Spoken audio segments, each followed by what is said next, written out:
Un patron licencie injustement ses employés fidèles, mais son entreprise s'effondre du jour au lendemain. Tout commence dans une grande entreprise qui brillait autrefois par son esprit d'unité. Les employés travaillaient avec dévouement, croyant que leurs efforts servaient une cause commune. Mais derrière ce vernis d'harmonie, leur patron, M. Adrien Morel, nourrissait un orgueil démesuré. Pour lui, ses collaborateurs n'étaient que des pions interchangeables. Sa froideur se reflétait dans son regard glacial, incapable d'empathie. Ses décisions étaient toujours motivées par son désir de grandeur personnelle et non par le bien-être collectif. Il rêvait de dominer son secteur. Peu importe le prix à payer. Les rumeurs circulaient déjà. Certains craignaient qu'il prépare des mesures radicales. Mais personne n'osait y croire. Pourtant, le destin s'apprêtait à révéler la vraie nature de cet homme. Depuis plus de 20 ans, des ouvriers fidèles avaient construit la réputation de l'entreprise. Ils avaient sacrifié des nuits, des week-ends et parfois même leur santé pour répondre aux exigences d'un patron insatiable. Ces hommes et ces femmes ne réclamaient pas la gloire, mais simplement de la reconnaissance et de la stabilité. Pourtant, M. Morel voyait leur loyauté comme une faiblesse. Dans ses yeux, l'ancienneté signifiait lourdeur et coût. Il voulait des jeunes dociles, prêts à travailler pour moins cher, et surtout incapables de remettre en question son autorité. Les anciens employés, qui étaient en réalité la colonne vertébrale de la société, allaient bientôt découvrir que leur dévouement ne valait rien aux yeux de leurs dirigeants. Une décision froide et brutale se préparait dans l'ombre. Un matin, les employés furent convoqués dans la grande salle de conférence. L'atmosphère était lourde, presque suffocante. Les regards inquiets se croisaient, chacun pressentant que quelque chose de grave allait être annoncé. M. Morel entra, accompagné de ses conseillers, vêtu d'un costume impeccable et affichant un sourire cynique, sans détour, il annonça « Pour garantir la compétitivité de notre société, nous devons nous séparer de plusieurs collaborateurs. » Le choc fut immédiat. Des ouvriers de longue date, des secrétaires dévoués, des cadres qui avaient bâti des stratégies victorieuses, tous furent inscrits sur une liste implacable. Aucun mot de gratitude, aucune reconnaissance, seulement des chiffres froids présentés comme une justification. Ce jour-là, la confiance s'évapora à jamais. Les employés licenciés rentrèrent chez eux, le cœur brisé.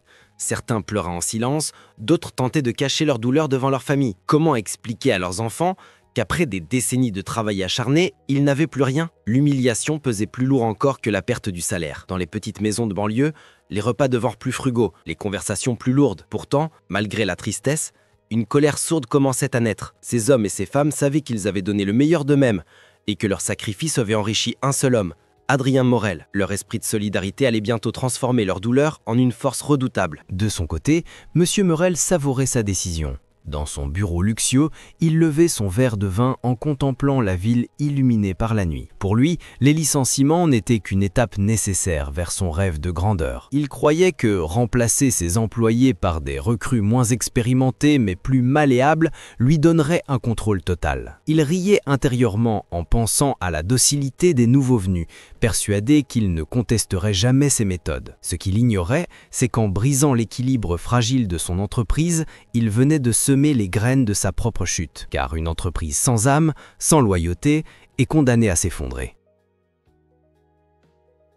Alors que M. Morel s'enfermait dans son illusion de victoire, les employés licenciés commencèrent à se rassembler en secret. Au départ, ce n'étaient que de simples rencontres dans des cafés modestes ou dans des salons familiaux. Ils partageaient leurs douleurs, leurs craintes, mais aussi leurs souvenirs d'années passées à travailler ensemble. Très vite, une idée germa. Et si leur souffrance pouvait devenir une arme? Ces hommes et ces femmes connaissaient tous les rouages de l'entreprise, ses points forts mais aussi ses faiblesses. Ils savaient où se trouvaient les erreurs cachées derrière les rapports financiers, les négligences passées sous silence. Une solidarité nouvelle naquit, cimentée par l'injustice. Ce n'étaient plus seulement des collègues, mais une véritable communauté prête à défendre son honneur. M. Morel, aveuglé par son arrogance, n'avait aucune idée que dans l'ombre se préparait un mouvement qui allait bientôt menacer son empire. À peine quelques semaines après les licenciements, les premiers signes de fragilité apparurent dans l'entreprise. Les nouveaux employés, inexpérimentés et mal formés, commettaient des erreurs coûteuses. Les délais n'étaient plus respectés, les clients commençaient à se plaindre et les partenaires se montraient de plus en plus méfiants. Au lieu de reconnaître son erreur,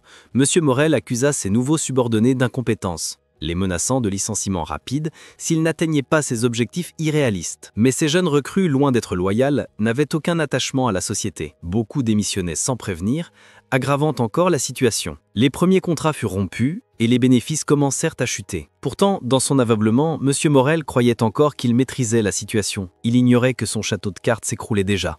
À l'extérieur, les anciens employés prirent une revanche subtile, mais puissante. Ils commencèrent à raconter leur histoire dans leur entourage, puis à travers des réseaux locaux et des articles anonymes publiés sur Internet. Très vite, la réputation de l'entreprise fut entachée par des récits poignants de trahison et d'injustice. Les clients, touchés par ces témoignages, commencèrent à douter de la crédibilité d'une société qui avait construit son succès sur l'exploitation et l'ingratitude. Des concurrents en profitèrent pour séduire les clients mécontents, amplifiant encore la chute de Morel. Dans les couloirs de l'entreprise, les employés restants murmuraient à voix basse que leur patron était un monstre insensible. La peur se transformait en dégoût. Ce poison invisible mais implacable rongeait lentement les fondations de l'empire que M. Morel croyait invincible. Adrien Morel, autrefois entouré de flatteries et d'admiration forcée, se retrouva de plus en plus isolé. Ses conseillers, craignant pour leur propre avenir, prenaient leur distance. Ses associés les plus proches commençaient à chercher des alternatives pour protéger leurs investissements. Dans les réunions, les sourires forcés avaient disparu, remplacés par des regards froids et méfiants. Même sa famille, lassée de son obsession pour l'argent et de son absence d'humanité, commençait à s'éloigner. Seul dans son bureau doré, il contemplait les graphiques financiers qui viraient au rouge, mais refusait d'admettre sa responsabilité. Pour lui, les fautes venaient toujours des autres, employés, clients, partenaires, jamais de lui. Pourtant, dans le silence des nuits d'insomnie, une angoisse croissante le rongeait, et cette peur qu'il s'efforçait de dissimuler allait bientôt devenir sa seule compagne. Un événement inattendu fit éclater la crise au grand jour. Un ancien employé, humilié par son licenciement, révéla à la presse un scandale interne, des pratiques illégales que Morel avait toujours réussi à cacher grâce à son autorité. Les médias s'emparèrent de l'affaire et en quelques jours, l'entreprise fut au centre d'une tempête médiatique. Les journaux titraient sur « l'employeur sans cœur » et dénonçaient l'avidité d'un homme qui avait sacrifié ses employés pour son enrichissement personnel. Les clients, indignés, rompaient le contrat. Les banques, inquiètes, bloquaient les financements. Les concurrents, flairant l'opportunité, avançaient leurs pions. Morel, qui croyait avoir bâti un empire indestructible, voyait son monde s'écrouler comme du verre brisé. Ce n'était que le début d'une chute vertigineuse. Lorsque les premières convocations juridiques tombèrent, Adrien Morel chercha frénétiquement un responsable à offrir en sacrifice. Il appela ses directeurs un à un, exigeant qu'ils clarifient des documents, qu'il reclasse des dépenses, qu'il efface des traces laissées par des décisions anciennes. Mais chaque dossier ouvert révélait des failles qu'il avait lui-même provoquées. Contrats signés à la hâte, optimisation comptable risquée, clauses imposées aux fournisseurs qui frôlaient l'abus. Les avocats, jadis empressés, devinrent prudents, refusant de cautionner des manœuvres douteuses. Dans ce miroir impitoyable qu'étaient les procédures, il vit se refléter sa propre avidité, dépouillé de ses justifications. Les messages de partenaires autrefois serviles se firent secs. Nous suspendons notre collaboration. Même l'architecte du siège social, fier de l'édifice symbole de puissance, réclama ses honoraires impayés en menaçant de poursuites. L'odeur de l'effondrement planait, subtile et tenace. Les couloirs de l'entreprise encore brillants résonnaient d'un silence étrange, comme si les murs eux-mêmes retenaient leur souffle. Morel, acculé, tentait de réécrire l'histoire, de redonner sens à ses choix, mais les faits s'emboîtaient comme des pierres gravées. Chaque licenciement injuste, chaque humiliation infligée revenait se poser sur la balance. Et la balance, désormais, penchait irrémédiablement contre lui. À l'extérieur, un élan inattendu naquit. Les anciens employés, unis par le malheur, commençaient à s'organiser avec méthode. Pas de cris, ni de chaos, une stratégie. Ils rédigèrent un dossier sourcé, chronologique, retraçant années de loyauté, promesses bafouées, heures supplémentaires non payées, objectifs irréalistes. Des unions locales et des associations de défense des travailleurs s'y joignirent, offrant conseils et relais. Des clients de longue date, autrefois silencieux, témoignèrent à leur tour. Retard, mensonges, services dégradés après la vague de licenciements. Un courant d'empathie traversa la ville. On parlait dans les marchés, dans les bus, aux terrasses. Le nom d'Adrien Morel devint synonyme d'ingratitude. Une pétition exigeant une enquête complète circula et récolta des milliers de signatures en quelques jours. Dans les journaux, des tribunes interrogeaient la morale de la réussite. À quoi bon prospérer si c'est pour piétiner l'humain? Les nouveaux employés, qui restaient, anxieux, apportèrent discrètement des preuves. Emails méprisants, directives impossibles, métriques truquées. Le récit se renversait. Face au pouvoir solitaire, la mosaïque de voix tissait une vérité plus large, plus forte. Chaque témoignage ajoutait une tesselle au tableau et révélait, ligne après ligne, que l'empire Morel n'avait jamais été solide. Il reposait sur la peur, et la peur, lorsque les consciences s'éveillent, perd tout pouvoir. Refusant la défaite, Morel lança une offensive désespérée. Il annonça un plan de redressement spectaculaire. Nouvelles offres, remises agressives, partenariat éclair avec une société étrangère qu'il présentait comme un sauveur. Les affiches publicitaires fleurirent. Les réseaux s'emplirent de slogans rassurants. Mais cette agitation masquait une réalité brutale. Les caisses étaient presque vides. Le partenariat, en vérité, n'était qu'une lettre d'intention fragile, conditionnée à des garanties qu'il ne pouvait plus fournir. Pour gagner du temps, il pressa ses équipes restantes jusqu'à l'épuisement, tentant d'honorer des commandes que personne ne savait plus produire correctement. Les retours explosèrent, les remboursements saignèrent les comptes. Des audits rapides mandatés par des investisseurs révélèrent l'ampleur du désordre. Stock mal évalué, logiciel interne dysfonctionnel depuis le départ des techniciens expérimentés, contrat client sans suivi. Chaque porte qu'il ouvrait grinçait et menaçait de tomber de ses gants. Morel, tel un joueur invétéré, misait l'avenir de toute l'entreprise sur un coup de bluff. Mais face à lui, ce n'était plus une table de poker. C'était la patience collective de ceux qui l'avaient trahi. Et cette patience, après tant d'années, n'acceptait plus ni illusion ni promesse creuse. Le piège qu'il tendait aux autres se referma doucement sur lui. La veille du drame, la ville semblait étrangement calme. Dans les bureaux, quelques lumières restaient allumées tard. Des cadres rédigeaient des rapports d'urgence, d'autres mettaient à jour leur CV. Les vigiles observaient des allées et venues nerveuses. Un service informatique s'efforçait de stabiliser des serveurs qui tombaient l'un après l'autre. Les téléphones sonnaient encore, mais beaucoup d'appels se terminaient par des excuses. Nous suspendons, nous retournons vers un concurrent. Au domicile de Morel, l'atmosphère était glaciale. Les chambres étaient occupées, mais personne ne lui parlait vraiment. Il descendit seul au salon, relut d'anciens articles qui l'érigeaient en modèle de leadership. Ses louanges, autrefois euphorisantes, lui parurent soudain creuses. Vers minuit, un message bref d'un banquier tomba. Crédit relais refusé. Risque trop élevé. Un autre suivi. Appel de marge demain 9h. Les mots, secs, agressifs, se plantèrent en lui comme des éclats. Il tenta de dormir sans succès. Dans sa tête, les visages des employés licenciés revenaient, non pas comme des menaces, comme des absences, des vies invisibles qu'il avait effacées pour une colonne de chiffres. L'aube approchait, pâle et sans promesse, et avec elle, le moment où les illusions ne tiendraient plus devant la lumière crue des faits. Peu avant l'aube, un incident technique, mineur en apparence, fit déferler la vague finale. Un serveur critique, mal redondé depuis le départ des anciens ingénieurs, tomba. Le site de l'entreprise devint inaccessible, bloquant commandes et paiements. Des alertes affluèrent, mais l'équipe réduite, débordée, n'arriva pas à relancer la chaîne. Dans le même temps, un journaliste publia une enquête fouillée. Chronologie des licenciements, témoignages croisés, analyse d'experts, documents exclusifs. L'article, repris par des médias nationaux, se propagea comme un incendie. Les actionnaires paniquèrent. À l'ouverture des marchés, la valeur de l'entreprise s'effondra. Les banques exigèrent immédiatement le remboursement des lignes de crédit.